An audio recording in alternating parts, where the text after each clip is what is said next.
తీన్మార్ మల్లన్న అనే నేను శాసన పరిషత్ సభ్యునిగా ఎన్నికైనందున శాసనం ద్వారా నిర్మితమైన భారత రాజ్యాంగం పట్ల నిజమైన విశ్వాసం, విధేయత చూపుతానని, భారతదేశ సార్వభౌమాధికారాన్ని, సమగ్రతను కాపాడుతానని, నేను స్వీకరించబోయే కర్తవ్యాన్ని శ్రద్ధాశక్తులతో నిర్వర్తిస్తానని పవిత్ర హృదయంతో ప్రతిజ్ఞ చేస్తున్నాను.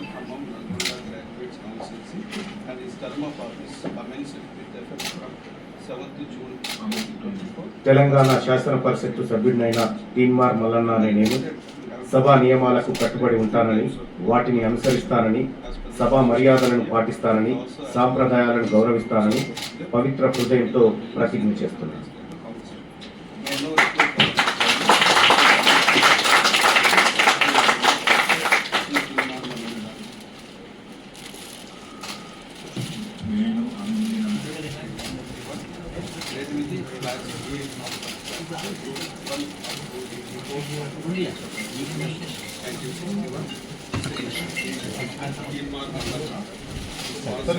సార్ మీరు కూర్చోండి సార్ మినిస్టర్ సార్